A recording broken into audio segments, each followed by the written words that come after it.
وأصحابه وأزواجه وذريته وبارك وسلم تسليما كثيرا. أما بعد فأعوذ بالله من الشيطان الرجيم.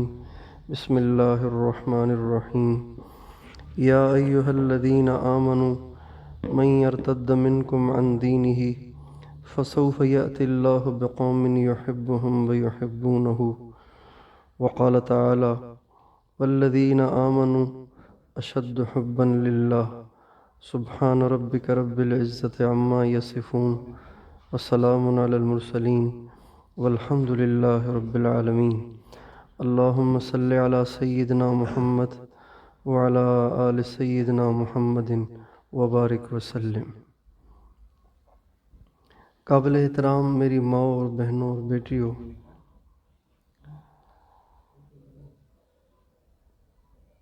انسان کا یہ مزاج ہے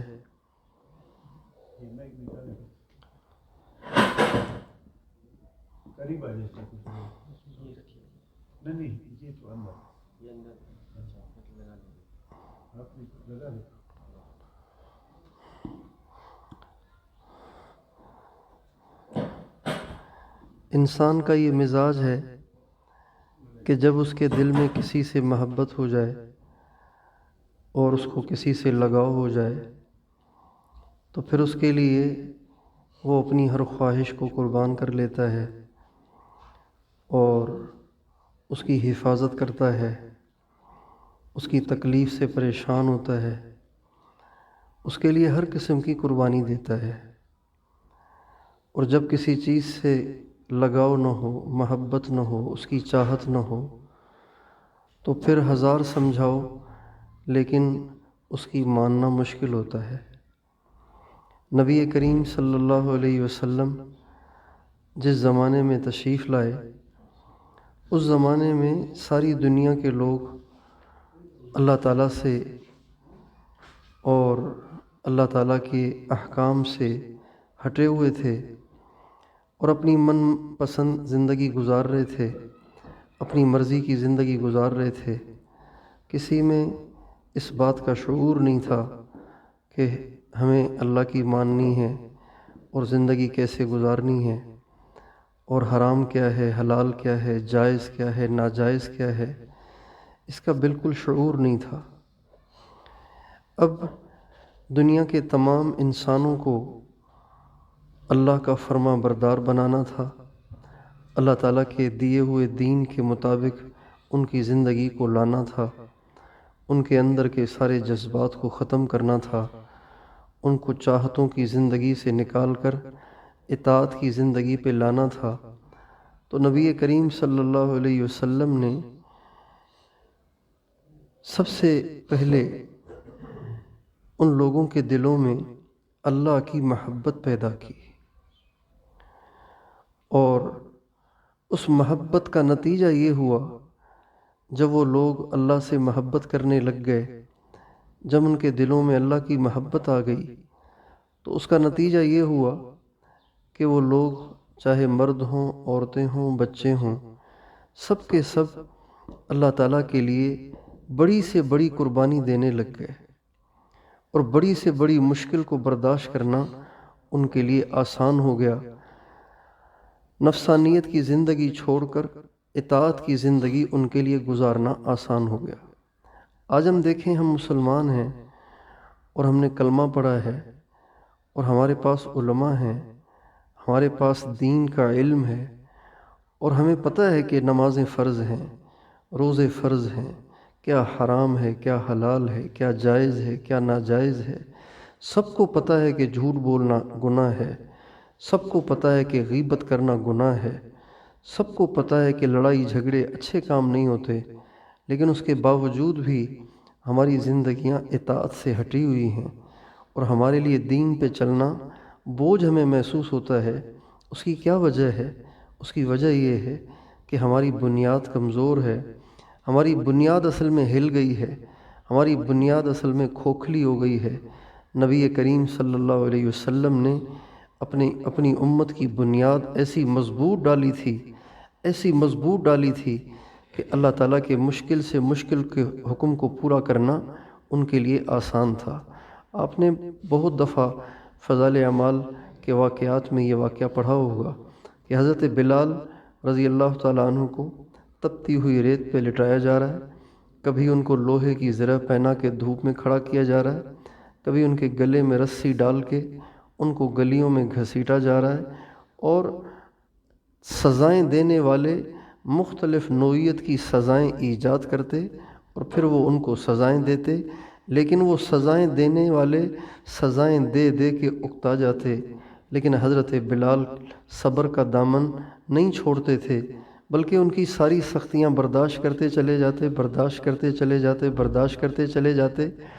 اور جب انسان کو تکلیف ہوتی ہے اور انسان پہ مصیبت آتی ہے تو ہر زبان میں الگ الفاظ ادا کیے جاتے ہیں، جیسے ہم کہتے ہیں ہائے ہائے، اور دوسری زبانوں میں دوسرے الفاظ استعمال کیے جاتے ہیں۔ حضرت بلال رضی اللہ تعالیٰ عنہ ان تمام سختیوں کو جھیل رہے ہیں، لیکن اگر کبھی زبان سے کوئی آہ نکلتی ہے، اگر زبان سے کوئی آواز نکلتی ہے تو وہ اللہ کا نام نکلتا تھا۔ جیسے کسی کو کسی سے بہت زیادہ محبت ہو نا، جب پریشانی آئے تو وہ اس کو یاد کرتا ہے۔ بچے کو چوٹ لگے تو وہ امی کہتا ہے، بچے کو چوٹ لگے تو وہ امی کہتا ہے، بچے کو پیٹ میں درد ہو تو امی کہتا ہے، بچے کو کوئی مارے تو وہ امی کہتا ہے۔ حضرت بلال رضی اللہ تعالیٰ عنہ ساری سختیاں برداشت کر رہے ہیں، اور اگر زبان پہ نام آتا ہے تو وہ اللہ کا نام آتا ہے۔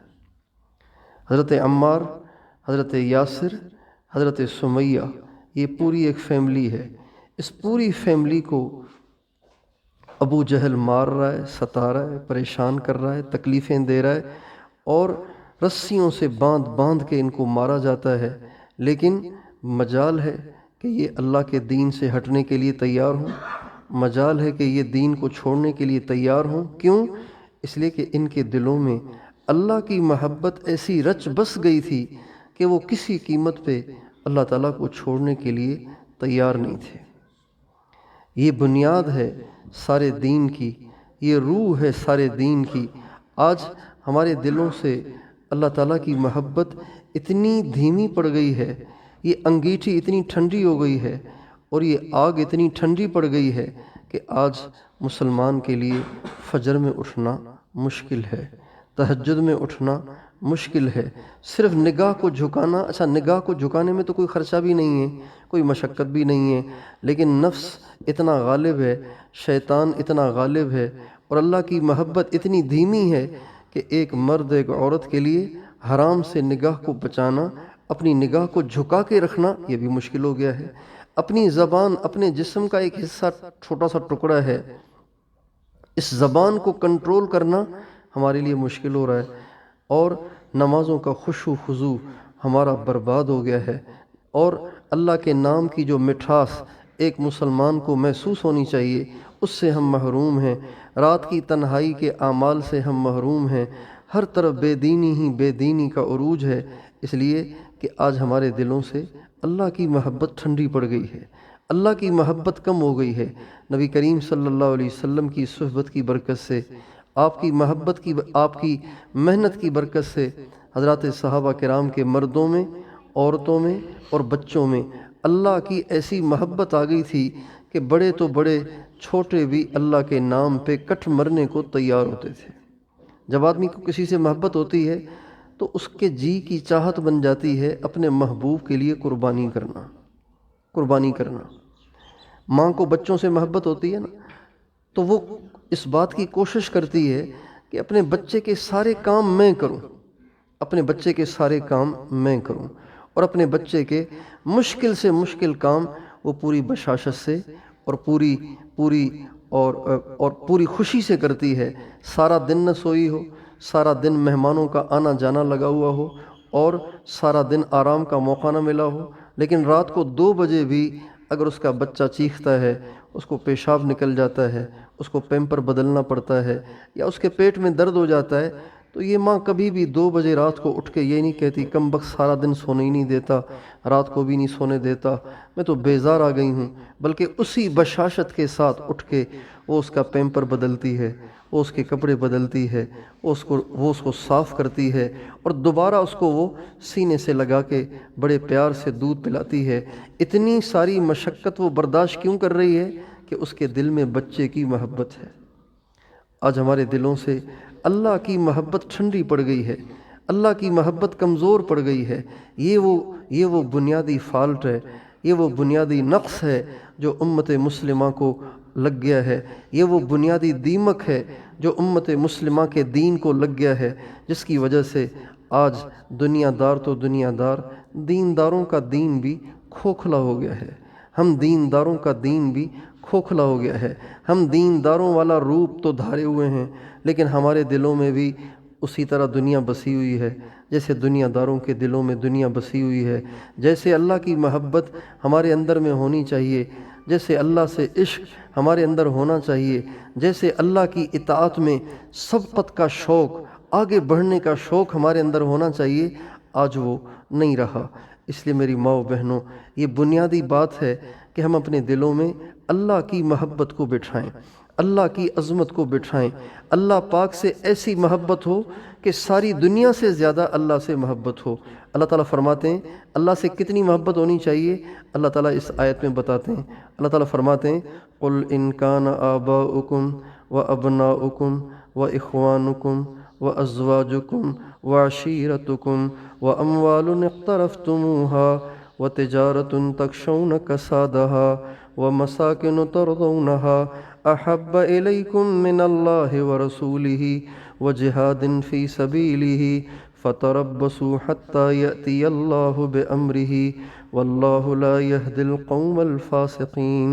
اے نبی، آپ ان کو کہیں اگر تمہارے باپ، تمہارے بیٹے، تمہارے بھائی، تمہاری بیویاں، تمہارے خاوند، تمہارا قبیلہ، تمہارا مال دولت، تمہارے کاروبار اور تمہارے بنے ہوئے بنگلے اور تمہارے بنے ہوئے خوبصورت گھر جو تمہیں بہت پسند ہیں، اگر یہ سب چیزیں تمہیں اللہ سے زیادہ ان سے محبت ہے، اللہ سے زیادہ تمہیں یہ محبوب ہیں، اللہ کے رسول سے زیادہ تمہیں محبوب ہیں، اللہ کے راستے کے جہاد سے تمہیں زیادہ محبوب ہیں، فتربصوا، پھر تم ذرا ٹھہرو۔ یہ دھمکی آمیز لہجہ ہے، فتربصوا، پھر انتظار کرو۔ کیا مطلب؟ ٹھہرو، میں تمہیں دیکھتا ہوں، ٹھہرو میں تمہیں دیکھتا ہوں۔ واللہ لا یہدی القوم الفاسقین، ایسے لوگ فاسق ہیں کہ جن کو اللہ کے غیر کی محبت اللہ سے زیادہ ہے، یہ لوگ فاسق ہیں، اور اللہ فاسق کو کبھی اس کی منزل پہ نہیں پہنچاتے، اللہ فاسق کو کبھی سیدھا راستہ نہیں دکھاتے۔ اب بتائیے اللہ سے کتنی محبت ہونی چاہیے۔ آج ہمیں چھوٹی چھوٹی چیزیں ہمارے لیے اللہ تعالیٰ کی اطاعت میں آڑے آ جاتی ہیں۔ ہماری عورتیں اپنی نمازوں کا جائزہ لیں کہ آج ہماری نمازوں کا کیا حال ہے۔ دیندار عورتیں بھی اذان سن کر نماز کی تیاری نہیں کرتیں۔ ظہر کی نماز کبھی 1 بجے پڑھ رہی ہیں، کبھی 3:30 بجے، قضا ہونے سے بچانے کی کوشش ہوتی ہے، ورنہ اذان سننے کے بعد جیسے نماز کے لیے ایک مومن مرد اور عورت کو بے قرار ہونا چاہیے، وہ بے قراری ہم میں نہیں ہے۔ اما عائشہ رضی اللہ عنہ فرماتی ہیں کہ نبی کریم صلی اللہ علیہ وسلم جب اذان سنتے تھے تو ایسے ہمیں چھوڑ کے چلے جاتے تھے جیسے آپ ہمیں جانتے ہی نہیں، یعنی آپ بات چیت کر رہے ہوتے تھے، لیکن جب اذان ہوتی تھی تو اذان کے بعد پھر اس بات کو پورا نہیں کرتے تھے، بات کو بیچ میں چھوڑ کے ایسے چلے جاتے جیسے آپ کوئی بات ہی نہیں کر رہے تھے، جیسے آپ کا ہم سے کوئی رشتہ ہی نہیں۔ آپ یہ بھی نہیں کہتے تھے بھئی نماز کا وقت ہو گیا میں جا رہا ہوں، اذان سنی اور ساری دنیا سے بیگانے ہو جاتے تھے، ساری دنیا سے بیگانے ہو کر نماز کی طرف چلتے تھے۔ آج یہ والی کیفیت نہ مردوں میں ہے نہ عورتوں میں ہے، اس لیے کہ اللہ پاک سے محبت نہیں ہے، اللہ پاک سے محبت نہیں ہے۔ جب کسی سے شدید محبت ہو اور وہ آواز دے تو پھر انسان کسی دوسرے کام میں لگ سکتا ہے؟ کبھی بھی نہیں لگ سکتا۔ حضرت شیخ الحدیث مولانا محمد زکریا صاحب رحمۃ اللہ علیہ نے فضائل اعمال میں ایک بزرگ کا واقعہ لکھا ہے، شیخ سالم، حضرت سالم مولا حداد رحمۃ اللہ علیہ فرماتے ہیں کہ وہ لوہار تھے، حداد لوہار کو کہتے ہیں، لوہا کوٹتے تھے، اور لوہا کوٹتے ہوئے جب وہ اذان کی آواز سنتے تھے تو اپنے اٹھائے ہوئے ہتھوڑے کو لوہے پہ نہیں مارتے تھے، بلکہ اٹھائے ہوئے ہتھوڑے کو اٹھا کے رکھ لیتے تھے اور وجدیہ اشعار پڑھنا شروع کر دیتے تھے۔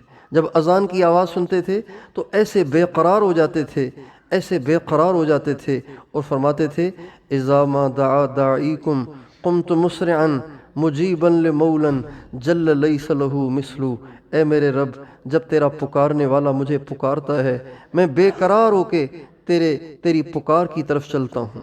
اے میرے رب تیرے جیسا تو کوئی ہے ہی نہیں۔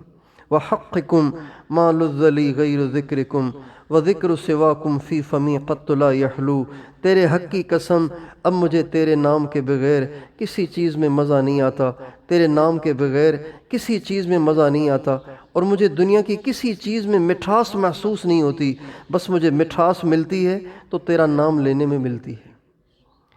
اس لیے جو اللہ سے محبت ہونی چاہیے اس میں ہمیں کمی ہے، اس کو ہمیں پیدا کرنا ہے۔ اللہ پاک سے ایسی محبت ہو، اللہ پاک سے ایسی محبت ہو کہ اس کی کوئی نافرمانی ہم سے نہ ہو، اتنی اللہ سے محبت ہو۔ اللہ سے اتنی محبت فرض ہے کہ اللہ تعالیٰ کے ہر فرض کو پورا کرنا آسان ہو جائے۔ اللہ سے اتنی محبت کرنا فرض ہے کہ تنہائی میں بھی اس کی ہر نافرمانی سے بچنا آسان ہو۔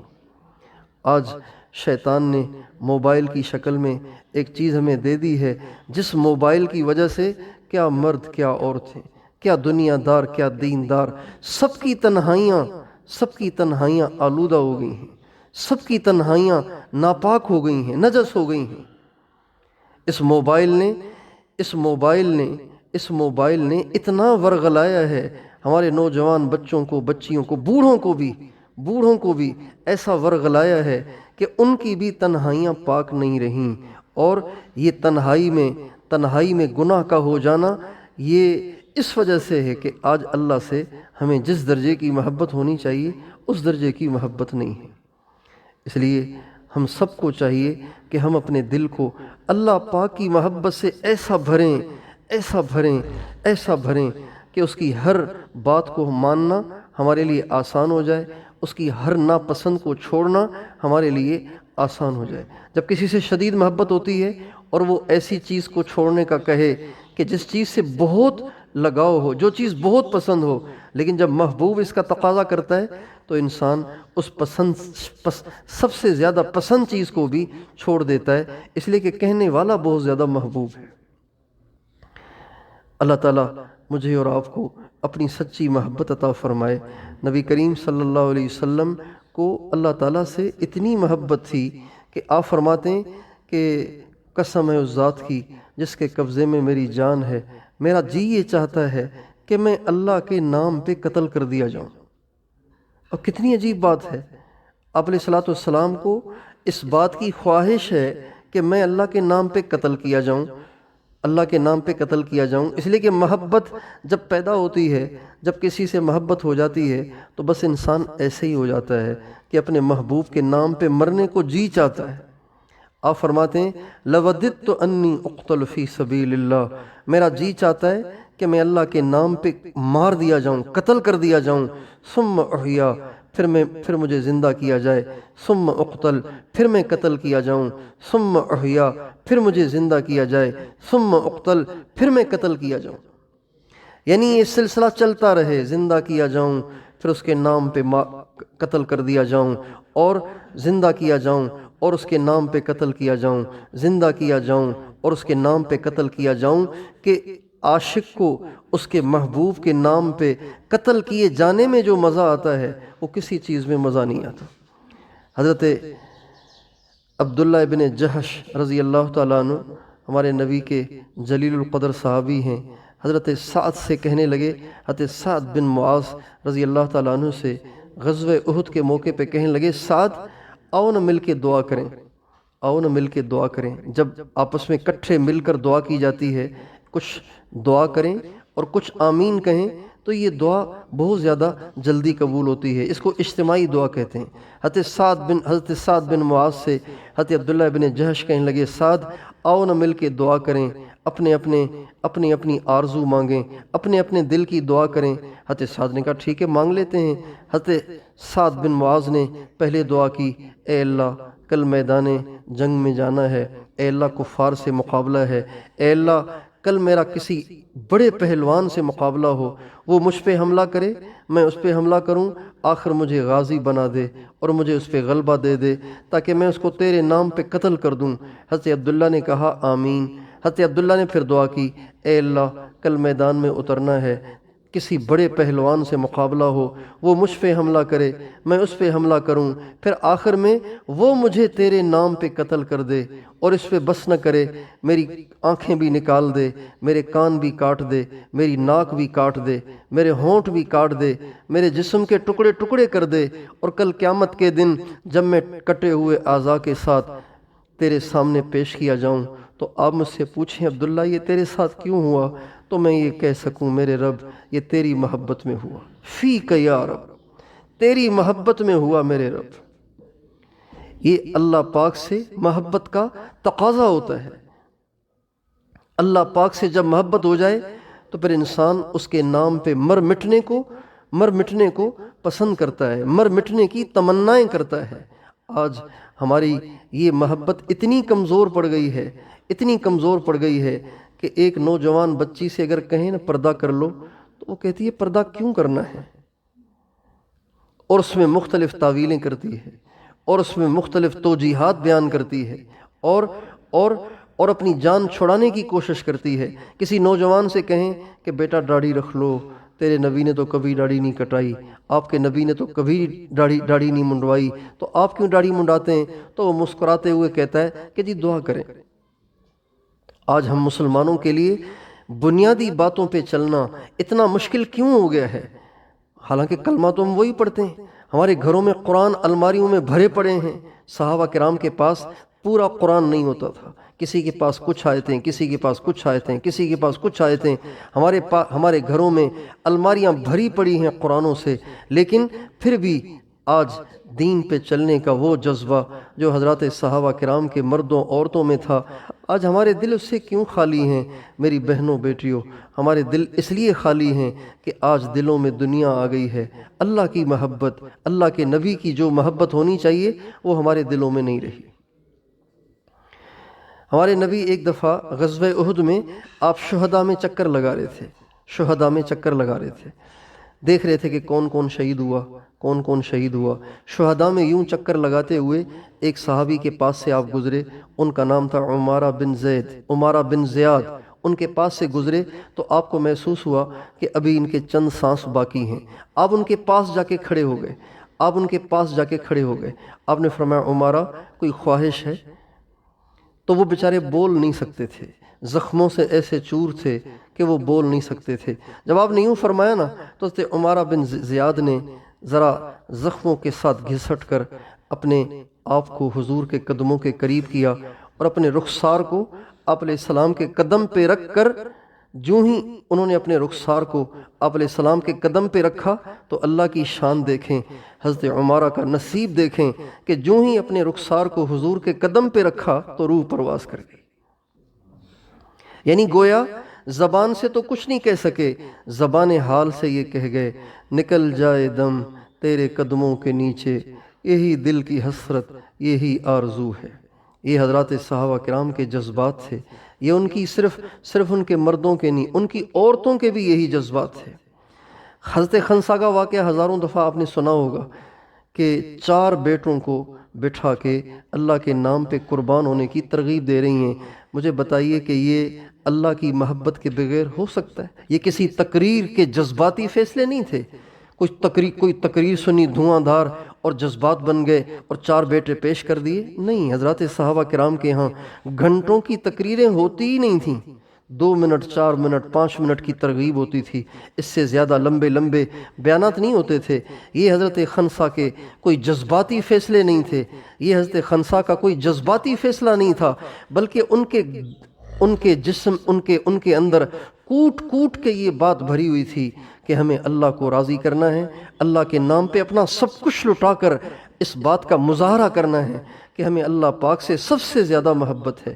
ایک ماں 4 بچوں کو بٹھا کے اللہ کے نام پہ قربان ہونے کی ترغیب دے اور اس بات کی خواہش کرے کہ ان میں سے کوئی بھی لوٹ کے نہ آئے، یہ کتنی عجیب بات ہے۔ ماں ہے اور اس کے اندر میں مامتا ہے، یہ اپنے بچوں کے لیے بے قرار ہوتی ہے۔ ایک ماں، وہ کون سی ماں ہے جو اپنے بچوں کے لیے بے قرار نہ ہو؟ مگر وہ ماں 4 بچوں کو بٹھا کے اللہ کے نام پہ قربان ہونے کی ترغیب دے رہی ہے، اور اس کی خواہش یہ ہے کہ واپس کوئی نہ آئے، چاروں کے چاروں قربان ہو جائیں تاکہ قیامت کے دن سرخروئی ہو اور اللہ پاک پوچھیں کہ کیا لائی ہو، تو کہوں کہ اپنے 4 بیٹوں کی لاشیں لائی ہوں، تیرے نام پہ 4 بیٹوں کو قربان کیا ہے۔ یہ اللہ کی محبت کے بغیر ہو سکتا ہے؟ اس لیے میری بہنوں، بیٹیوں، ماؤں، یہ بنیادی چیز ہے جس سے آج ہمارے دل خالی ہو رہے ہیں، آج ہمارے دل خالی ہو رہے ہیں، آج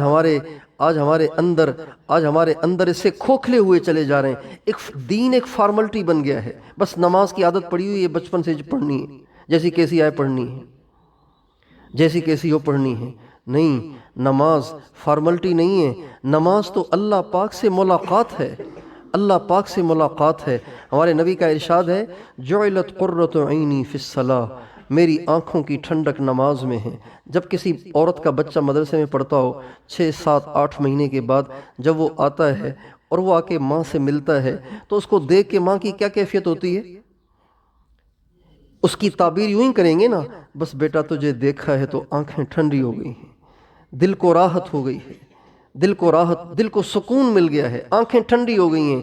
بس یہی کیفیت، بلکہ اس سے کہیں زیادہ کیفیت نبی کریم صلی اللہ علیہ وسلم کی نماز میں ہوا کرتی تھی۔ جعلت قرۃ عینی فی الصلاۃ، میری آنکھوں کی ٹھنڈک نماز میں ہے، میری آنکھوں کی ٹھنڈک نماز میں ہے۔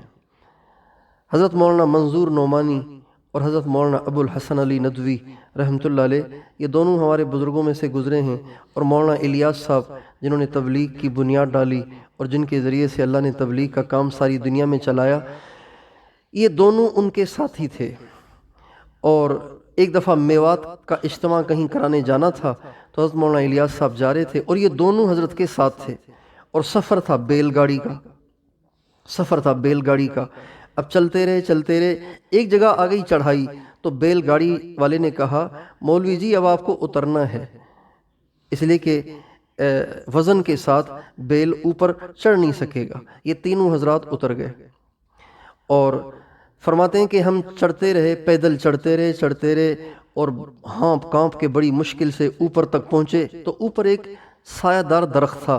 جو ہی وہاں پہنچے تو مولانا منظور نعمانی اور مولانا علی میاں فرماتے ہیں، ہم تو اوپر چڑھتے ہی پسینہ پسینہ اور سانس ہمارا پھول گیا، اوپر چڑھتے ہی ہم تو ایک سائے میں جا کے لیٹ گئے، اور لیکن جو ہی مولانا الیاس صاحب وہاں تک پہنچے تو اللہ اکبر کہہ کے نماز میں کھڑے ہو گئے، نماز میں کھڑے ہو گئے۔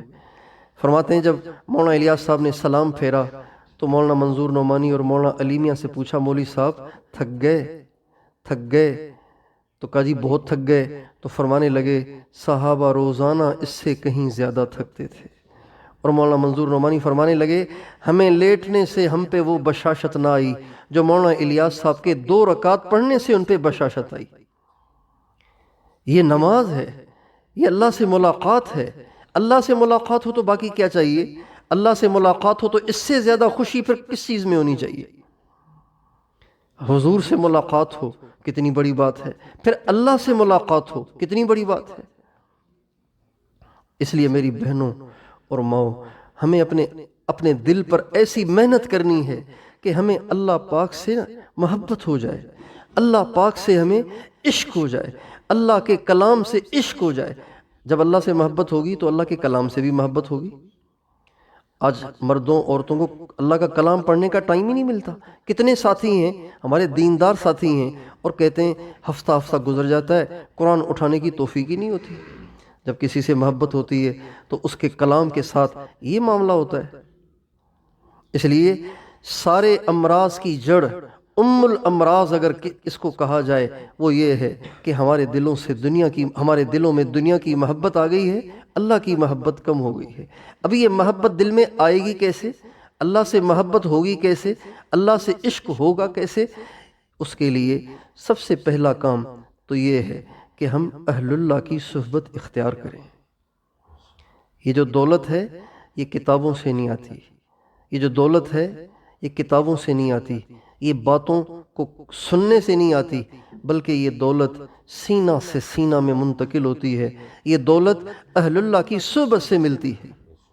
حضرات صحابہ کرام کو اللہ تعالیٰ سے اس درجے کی محبت یہ نبی کریم صلی اللہ علیہ وسلم کی صحبت سے ملی تھی۔ مردوں کے لیے اہل اللہ سے صحبت کا طریقہ اہل اللہ سے ملنا، ان کے پاس بیٹھنا، ان کی باتوں پہ عمل کرنا اور ان سے فیض اور ان سے فائدہ حاصل کرنے کے لیے ان کے پاس بیٹھنا، ان کی مجالس میں شرکت کرنا۔ اور عورتوں کے لیے اہل اللہ کی صحبت کا طریقہ یہ ہے کہ وہ ان کی مجالس میں پردے میں شرکت کریں، ان کی کتابیں پڑھیں اور اپنے احوال اپنے محرم مردوں کے ذریعے سے ان کو دیں اور ان کی رہنمائی حاصل کریں، ان کے بتائے ہوئے اعمال کا اہتمام کریں۔ یہ ان کے لیے صحبت ہے۔ یہ اہل اللہ کی صحبت، یہ وہ نسخہ اکسیر ہے جو انسان کے دل کی دنیا کو بدل دیتا ہے۔ ہمارے بزرگ تھے حضرت حاجی عبدالوہاب صاحب نور اللہ مرقدہ، فرمانے لگے کہ ایک دفعہ مولانا یوسف صاحب رحمۃ اللہ علیہ یہاں پاکستان رائے تشریف لائے، تو آج بھی تالاب ہیں رائے میں، تو پرانے تالاب ایک تالاب ہوا کرتے تھے، تو فرمانے لگے حضرت مولانا یوسف رحمۃ اللہ علیہ تالاب پہ بیٹھے وضو کر رہے تھے اور میں حضرت کے پیچھے کھڑا ہو گیا۔ فرمانے لگے جتنی دیر وہ وضو کرتے رہے میں حضرت کے پیچھے کھڑا رہا، حضرت کے پاس کھڑے ہونے کی یہ برکت ہوئی کہ میرے دل میں آیا کہ اللہ پاک کے نام پہ سب کچھ لٹا دوں۔ تھوڑی دیر ان کے پاس جو کھڑا ہوا تو ان کے پاس تھوڑی دیر کھڑا ہونے کی برکت سے میری یہ کیفیت بنی کہ میرے دل نے کیا کہ اللہ کے نام پہ سب کچھ لٹا دوں۔ تو یہ دولت صحبت سے ملتی ہے، یہ سینے سے سینے میں منتقل ہوتی ہے۔ اور ایک تو یہ، دوسرا اہل اللہ جو اعمال بتائیں ان اعمال کا اہتمام کیا جائے، ان اعمال کا اہتمام کیا جائے۔ تیسری بات یہ کہ اللہ تعالیٰ کے انعامات کو سوچا جائے۔ جب آدمی کسی کے احسانات کا شعور رکھتا ہو، کسی کے احسانات کو مانتا ہو تو اس سے محبت ہو جاتی ہے، اس سے محبت ہو جاتی۔ ماں سے بچے کو کیوں محبت ہے؟ اس لیے کہ اس کے احسانات ہیں اس پہ۔ جو بھی کسی پہ الانسان عبد الاحسان، جب انسان کسی پہ احسان کرتا ہے تو وہ گویا اس کا گرویدہ اور غلام بن جاتا ہے۔ جب ہم اللہ تعالیٰ کے احسانات پہ غور کریں گے، اللہ پاک کے ہم پہ کتنے احسانات ہیں، ہم ذرا سوچیں تو صحیح، کتنے احسانات ہیں۔ ابھی کوئی 10-15 دن پہلے ایک شخص سے ملاقات ہوئی، کہنے لگے کہ دعا کرنی ہے، تو میں نے اس کا کیا؟ کہنے لگے یہ جو میری آنکھیں ہیں نا، یہ میری آنکھیں بند نہیں ہوتی۔ اللہ اکبر، آنکھیں بند ہی نہیں ہوتی۔ اللہ تعالیٰ نے انسان کی آنکھوں کے اوپر جو پردہ رکھا ہے، اس کو پپوٹا کہتے ہیں اردو میں، اس میں اللہ نے اسپرنگ لگائے ہیں، یہ بغیر بٹن دبائے کھل بھی جاتے ہیں بند بھی ہو جاتے ہیں، کھل بھی جاتے ہیں بند بھی ہو جاتے ہیں، ہم چاہتے ہیں تو بند ہو جاتے ہیں، ہم چاہتے ہیں تو کھل جاتے ہیں۔ وہ کہنے لگے میری آنکھیں بندی نہیں ہوتی، ساری رات میری آنکھیں کھلی ہوتی ہیں اور میں نیند سے بے حال ہو کر اپنی آنکھوں پہ پٹی باندھتا ہوں اور پھر میں سوتا ہوں، اور آنکھوں پہ پٹی باندھنے کے بعد بھی میری آنکھ بند نہیں ہوتی، کھلی ہوتی۔ یہ آنکھ کا بند ہونا، ہمیں تو اس کا شعور ہی نہیں تھا کہ یار یہ آنکھ کا بند ہونا بھی اتنی بڑی نعمت ہے۔ آنکھ کا بند ہونا بھی نعمت، اچھا آنکھ کا کھلنا بھی نعمت ہے۔ ہمارے استاد صاحب دعا فرمانے لگے کہ ایک شخص سے ملاقات ہوئی، اس کی دونوں آنکھیں بند تھیں، جب وہ ملاقات کے لیے آیا تب بھی آنکھیں بند تھیں، جب ملاقات کرنے کے لیے آیا تو اس نے اپنے ہاتھ سے اپنی چٹکی سے اپنی آنکھوں کے اس پردے کو اٹھایا، پپوٹے کو اٹھایا اور تھوڑی دیر دیکھا، جب چھوڑا تو پھر بند ہو گئی۔ کہتے ہیں اس کے اسپرنگ لوز ہو گئے، آنکھیں کھلتی نہیں ہیں۔ آنکھ کا کھلنا بھی نعمت، آنکھ کا بند ہونا بھی نعمت۔ ڈاڑھ میں درد ہو جائے کیا حشر ہوتا ہے، ڈاڑھ میں درد نہیں ہے تو کتنی بڑی نعمت ہے۔ گردے میں درد ہو تو کتنی بڑی مصیبت ہے، لیکن گردے میں درد نہیں ہے تو کتنی بڑی نعمت ہے۔ پھیپھڑے ٹھیک ہوں، پھیپھڑوں میں بلغم بھر جائے تو سانس لینے میں دشواری ہوتی ہے۔ ہمارے ہاں ایک مسجد میں ایک شخص مسجد کے دروازے پہ بیٹھا کرتے تھے اور سانس لینے میں اتنا زور لگاتے تھے کہ سارے جسم کی رگیں ان کی پھول جاتی تھی. سانس لینے میں زور لگاتے تھے، یعنی جیسے ہم کسی پھنسی ہوئی چیز کو نکالنے میں پوری طاقت خرچ کرتے ہیں نا، اس سے زیادہ وہ طاقت خرچ کرتے تھے سانس لینے میں. اور انسان تو 24 گھنٹے سانس لیتا ہے، تو آپ بتائیے اس شخص کی زندگی کتنی اجیرن ہوگی کہ جس کو سانس لینے میں پوری قوت خرچ کرنی پڑ رہی ہو. ہم سانس لے رہے ہیں اور ہمیں پتہ بھی نہیں چل رہا کہ ہم سانس لے رہے ہیں. اتنی سہولت سے لے رہے ہیں، اتنی آسانی سے لے رہے ہیں کہ ہمیں پتہ بھی نہیں چل رہا. یہ اللہ کی کتنی بڑی نعمت ہے. اللہ تعالیٰ فرماتے ہیں وَإِن تَعُدُّوا نِعْمَةَ اللَّهِ لَا تُحْصُوهَا إِنَّ الْإِنسَانَ لَظَلُومٌ كَفَّارٌ. اگر تم میری نعمت کو گننا چاہو، اچھا یہاں کہنا چاہیے وَإِن تَعُدُّوا نِعْمَ اللَّهِ. اگر تم اللہ کی گنتی تو ہوتی ہے متعدد چیز کی، زیادہ چیز کی، جو تعداد میں زیادہ ہو. ایک چیز کی تو گنتی نہیں ہوتی، وہ تو ہے ہی ایک. اللہ تعالیٰ فرماتے ہیں اگر تم میری ایک نعمت کی بھی گنتی کرو تو تم میرے احسانات کا بدلہ نہیں دے سکتے ہو، تم صرف گنتی بھی نہیں کر سکتے ہو. تو علماء کہتے ہیں ایک نعمت کی گنتی کا مطلب یہ ہے کہ ایک نعمت سے جو تمہیں راحتیں نصیب ہوتی ہیں، ایک نعمت سے جو تمہیں سکون ملتا ہے، اور ایک نعمت کے جو منافع تمہیں ملتے ہیں، اگر تم اس کی گنتی کرو تو بھی تم اس کی گنتی نہیں کر سکتے. اللہ تعالیٰ کی ایک ایک نعمت اتنی بڑھیا ہے. ہماری جماعت چل رہی تھی تو ہمارے ایک ساتھی کا پیشاب بند ہو گیا. بہت پانی پلائے، کچی لسیاں پلائیں، پانی پلایا، لیکن پیشاب آئی نہیں. اب جب پیشاب مثانہ فل ہو گیا اور پیشاب نہیں نکل رہا تو ان کو اتنی تکلیف شروع ہو گئی کہ وہ کہنے لگے یار مجھے چھری لا کے دو، میں اپنا پیٹ کاٹ کے پیشاب نکالنا چاہتا ہوں. پیٹ کاٹنے کے لیے وہ تیار ہو گئے. ان کو اٹھا کے ہاسپیٹل لے کر گئے اور ڈاکٹروں نے ان کو پائپ لگائے. 24,000 روپے لیے پیشاب کو نکالنے کے. 24,000 روپے لیے پیشاب کو نکالنے کے. ہم دن میں کتنی دفعہ استنجا کرتے ہیں، کتنی دفعہ پیشاب کرتے ہیں، کتنی دفعہ ہم قضائے حاجت سے فارغ ہوتے ہیں. کبھی ہم سوچتے ہی نہیں ہیں کہ میرے رب کے مجھ پہ کتنے احسانات ہیں، میرا رب مجھ سے کتنی محبت کرتا ہے، میرے رب کی میرے پہ کتنی مہربانیاں ہیں.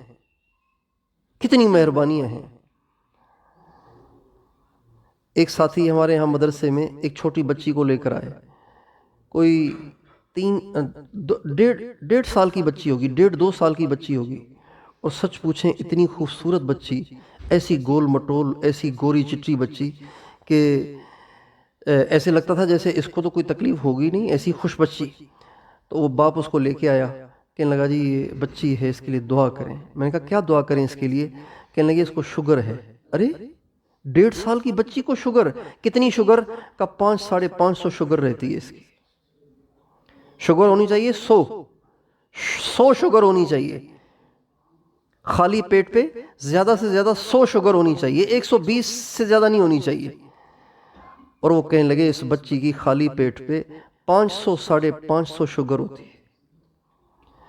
یا اللہ تیری کتنی مہربانیاں ہیں، ہم تیرے احسانات کی تو گنتی بھی نہیں کر سکتے.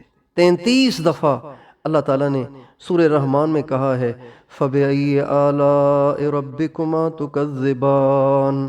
یہ 33 دفعہ ایک بات کو دہرانے سے پتہ چلتا ہے کہ بندے بہت ناشکرے ہیں، بندیاں بہت ناشکری ہیں. اس لیے بار بار اللہ اس بات کو دہرا رہے ہیں. جب کسی کو تکلیف کسی سے زیادہ ہوتی ہے نا تو وہ ایک دفعہ کہتا ہے یار آپ نے مجھے بہت تکلیف دی. تھوڑی دیر بعد پھر کہتا ہے یار آپ نے مجھے بہت تکلیف دی. تھوڑی دیر بعد پھر کہتا ہے بھائی آپ نے مجھے بہت تکلیف دی. اس لیے کہ تکلیف بہت زیادہ ہوئی ہے. 33 دفعہ اللہ تعالیٰ نے ایک صورت میں 33 دفعہ ایک صورت میں کہا ہے فَبِأَيِّ آلَاءِ رَبِّكُمَا تُكَذِّبَانِ. اے انسانوں، اے جنوں، تم اپنے رب کی کون کون سی نعمتوں کو جھٹلاؤ گے. اعملوا آل داود شکرا وقلیل من عبادی الشکور. یہ گلہ والا لہجہ ہے، شکوے والا لہجہ ہے. اللہ تعالیٰ فرماتے ہیں اے داود کے گھر والو شکر کرو، میرے بہت تھوڑے بندے ہیں جو شکر کرتے ہیں، اکثر نہیں کرتے. اس لیے میری بہنوں، میری ماؤں، ہم اللہ پاک کے احسانات کو سوچیں. اللہ پاک کے کتنے، یہ جو عورتیں ٹینشن لیتی ہیں نا پریشان ہوتی ہیں. آج کل اکثر عورتیں نفسیاتی مریض بنی ہوئی ہیں، سوچ سوچ کے اس کی بیوی اس کا خاوند اتنا کماتا ہے، ان کا گھر اتنا اچھا ہے، ان کی بیوی کا اتنے مالداروں کے ہاں رشتہ ہو گیا، اس کے بچے کو اتنی جلدی نوکری مل گئی، ہمارے ساتھ یہ مسئلہ یہ مسئلہ یہ مسئلہ یہ مسئلہ. ہمارے اوپر جو احسانات ہیں ہم اس کو نہیں سوچتے، ہمارے اوپر جو چھوٹی سی پریشانیاں آ جاتی ہیں اس کو سوچتے رہتے ہیں، اس کو دل پہ لے لیتے ہیں. پھر اللہ پاک سے شکایتیں پیدا ہوتی ہیں، طبیعت میں نا امیدی آتی ہے، ہم نفسیاتی مریض ہو جاتے ہیں، پھر ہم چڑچڑے ہو جاتے ہیں، پھر گھر میں لڑائیاں شروع ہو جاتی ہیں. یہ سارا یوں تسلسل ہے. اللہ پاک کی نعمتوں کو نہ سوچنے کی وجہ سے ہم چڑچڑے ہو جاتے ہیں، اللہ پاک کی آزمائشوں کو دل پہ لے کر ہم چڑچڑے ہو جاتے ہیں، پھر گھروں میں لڑائیاں ہو جاتی ہیں، پھر آئے دن بیوی خاوند کی لڑائی، آئے دن ماں باپ اور بچوں کی لڑائی، آئے دن اور بہو اور ساس کی لڑائی. یہ گھروں کی لڑائیاں چڑچڑے پن کی وجہ سے، اور چڑچڑا پن اللہ پاک کی نعمتوں کو نہ سوچنے کی وجہ سے. اس لیے اللہ پاک کی نعمتوں کو خوب سوچیں، اور اللہ پاک کی نعمتوں کو سوچ سوچ کے اپنی طبیعتوں میں بشاشت پیدا کریں. یا اللہ تیرا شکر ہے. کتنے لوگ ہیں جو ایمرجنسی وارڈوں میں پڑے ہوئے ہیں، جن کا نہ پیشاب آتا ہے، نہ ان کا پخانہ آتا ہے، نہ وہ اٹھ سکتے ہیں، نہ وہ بیٹھ سکتے ہیں، نہ وہ کھا سکتے ہیں. کھانا بھی ان کو پائپ کے ذریعے سے جوس کی شکل میں دیا جاتا ہے. یا اللہ تیرے کتنے احسانات ہیں، میں تیرا کیسے شکریہ ادا کروں. ہماری بوڑھی دادیاں نانیاں اور ہمارے بوڑھے دادا نانا وغیرہ، یہ کبھی ان کی زبانوں سے نہ ہم نے ناشکری کا لفظ نہیں سنا. پڑے ہوتے تھے بستر پہ، پیشاب بھی بستر پر، پاخانہ بھی بستر پر، اور سوکھ کے کانٹے ہو گئے اور صرف ہڈی اور کھال ہے، اور حال پوچھنے جاؤ دادا ابا کیا حال ہے، تو شہادت کی انگلی آسمان کی طرف اٹھا کے کہتے تھے بیٹا اللہ کا شکر ہے. کبھی نہیں کہتے تھے مر گیا، ذلیل ہو گیا، خوار ہو گیا، یہ مصیبت وہ مصیبت، کبھی نہیں کہتے تھے. اور جب سے ہم نے اللہ پاک کی نعمتوں کو سوچنا چھوڑا ہے تب سے ہم ناشکرے ہو گئے، تب سے ہم ناشکرے ہو گئے. اللہ پاک کی خوب نعمتوں کو سوچیں، اللہ کی ناشکری سے بچیں، اس سے اللہ کی محبت پیدا ہوگی. اور اللہ پاک کی محبت کو آرزو بنا کے مانگیں. آج ہم اللہ سے مانگتے ہیں پیسہ، اللہ سے مانگتے ہیں گھر، اللہ سے مانگتے ہیں صرف بچیوں کے رشتے، اللہ سے مانگتے ہیں صرف بچوں کے روزگار. اب یہ ساری چیزیں وہ مانگتے ہیں جو پہلے سے طے شدہ ہیں. کوئی روزی کی دعا کرے تو اس سے روزی بڑھ نہیں جاتی، روزی تو اس کی اتنی ہی ہے جتنی اس کے ماں کے پیٹ میں اس کے نطفے پہ لکھ دی گئی تھی. روزی بڑھتی نہیں ہے. روزی میں برکت تو آتی ہے لیکن روزی بڑھتی نہیں ہے، روزی مقرر ہے. ہم وہ مانگتے ہیں جو پہلے سے طے شدہ ہے، وہ نہیں مانگتے جو مانگنے پر موقوف ہے. اللہ پاک سے اللہ پاک کی محبت کو نہیں مانگتے. ہمارے نبی اللہ پاک سے دعا کرتے تھے اللہم انی اسألک حبک وحب من یحبک والعمل الذی یبلغنی حبک. اے اللہ میں تجھ سے تیری محبت کا سوال کرتا ہوں. اللہ اکبر، کتنے عجیب الفاظ ہیں. اے اللہ میں آپ سے آپ کی محبت کا سوال کرتا ہوں، اور ان کی بھی محبت کا سوال کرتا ہوں جو آپ سے محبت کرتے ہیں. اس سے پتہ چلتا ہے کہ اللہ والوں کی محبت کے بغیر اللہ کی محبت نہیں ملتی. اس لیے ہم اللہ پاک سے آرزو بنا کے محبت مانگیں. اللہ پاک سے آرزو بنا کے اللہ کی محبت کو مانگیں. جیسے ہمارے اندر میں کوئی ارمان ہو نا، ہم خوب ٹکا کے اللہ سے دعا کرتے ہیں، ہم پوری قوت سے رو رو کے اللہ سے دعا کرتے ہیں. اس انداز میں ہم اللہ سے اللہ کو مانگیں، اللہ سے اللہ کو مانگیں. کوئی تجھ سے کوئی کچھ مانگتا ہے، میں تجھ سے تجھی کو خدا مانگتا ہوں. کوئی تجھ سے کوئی کچھ مانگتا ہے، میں تجھ سے تجھی کو خدا مانگتا ہوں. کوئی مجھ سے پوچھے میں کیا چاہتا ہوں، میں اپنے خدا سے خدا مانگتا ہوں، وہ ہو جائے میرا، میں ہو جاؤں اس کا، یہی رات دن میں دعا مانگتا ہوں، نہ یہ چاہتا ہوں نہ وہ چاہتا ہوں، میں اپنے خدا سے خدا چاہتا ہوں۔ اللہ پاک سے اللہ کو مانگنا، یہ ہمارے نبی کی سنت ہے، یہ ہمارے نبی کا عمل ہے۔ ہر دعا میں اللہ سے اللہ کو مانگنا۔ ہمارے حاجی صاحب فرمایا کرتے تھے، اے اللہ ہم کچھ نہیں چاہتے، ہم تجھے چاہتے ہیں۔ کبھی فرماتے، اے اللہ ہم کچھ نہیں چاہتے، ہم وہ چاہتے ہیں جو تو چاہتا ہے۔ یہ اس درجے کی جب ہم اللہ پاک کو طلب دکھائیں گے تو اللہ تعالیٰ پھر اپنی محبت مانگنے والے کو کبھی خالی نہیں لوٹاتے، اللہ ضرور اپنی محبت دیتے ہیں۔ رو رو کے اللہ پاک سے اللہ کی محبت کو مانگیں۔ یہ 3 کام ہو گئے۔ چوتھا کام، آخری کام، چوتھا کام کہ ہم اللہ کی محبت کے تذکرے کریں۔ اپنے گھروں میں جہاں بیٹھیں اللہ کی محبت کے تذکرے کریں، اللہ کی بڑائی کے تذکرے کریں، اللہ کے احسانات کے تذکرے کریں۔ ہماری عورتیں، ہمارے مرد اپنے بچوں کے دلوں میں آج دنیا کی محبت بٹھا رہے ہیں، آج پیسے کی محبت بٹھا رہے ہیں، آج دنیا کے ساز و سامان کی محبت بٹھا رہے ہیں، اللہ کی محبت نہیں بٹھا رہے۔ آپ اپنے چھوٹے بچوں سے پوچھ کے دیکھیں، بیٹا آپ کو سب سے زیادہ کس سے محبت ہے؟ تو وہ کہے گا امی ابو، یا پتہ نہیں کچھ اور کہے گا، کسی ایکٹر کا نام لے گا، بانی پاکستان کا نام لے گا، پتہ نہیں کس کا نام لے گا، اللہ کا نام نہیں لے گا، اللہ کا نام نہیں لے گا۔ اس لیے کہ ماں باپ نے اس کی گھٹی میں ہی نہیں بٹھایا کہ اللہ سے محبت کرنی ہے۔ اللہ بھی محبت کرنے کی، اللہ بھی وہ ذات ہے جس سے محبت کی جائے، اللہ ہی تو ہے وہ جس سے محبت کی جائے، اللہ ہی تو ہے وہ جس سے دل لگایا جائے، اللہ کے سوا کون اس قابل ہے کہ جس سے محبت کی جائے؟ سب فانی ہیں، اللہ باقی ہے، سب عیوب سے بھرے پڑے ہیں، صرف ایک اللہ کی ذات ہے، اللہ کے نبی کی ذات ہے جو بے عیب ہے۔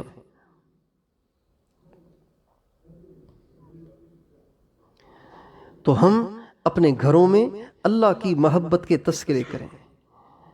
سب سے اچھا اللہ، سب سے بڑا اللہ، سب سے طاقتور اللہ، سب سے زیادہ ہم پہ احسانات اللہ کے، یہ مجھے اللہ نے دیا، وہ مجھے اللہ نے دیا، آنکھیں مجھے اللہ نے دیں، زبان مجھے اللہ نے دی، کان مجھے اللہ نے دیے، اور میرے پاس جو کچھ ہے مجھے اللہ نے دیا ہے۔ نبی کریم صلی اللہ علیہ وسلم یوں ہی کیا کرتے تھے۔ آپ کھانا کھا رہے ہیں تو آپ فرماتے تھے الحمدللہ الذی اطعمنا، اللہ نے کھلایا، وسقانا، اللہ نے پلایا، الحمدللہ الذی هو اشبعنا، اللہ نے بھوک مٹائی، واروانا، اللہ نے پیاس بجھائی، سبحان الذی سخر لنا، اللہ نے یہ سواری دی، اللہ نے سب کچھ اللہ نے کیا۔ الحمدللہ الذی اقالنا هذا الحمدللہ الذی اقالنا یومنا هذا، اللہ پاک نے یہ ہمیں دن دیا، اللہ نے ہمارے لیے سورج کو طلوع کیا، اللہ نے کیا۔ ہر بات اللہ کی طرف منسوب کرنا، اللہ پاک کے احسانات کے تذکرے کرنا، اللہ کی بڑائی کے تذکرے کرنا، جب ہم یہ کام کریں گے تو اللہ تعالیٰ ہمیں اپنی محبت عطا فرمائیں گے۔ اللہ تعالیٰ مجھے اور آپ کو، ہم سب کو اپنی سچی محبت عطا فرمائے۔ وآخر دعوانا ان الحمدللہ رب العالمین۔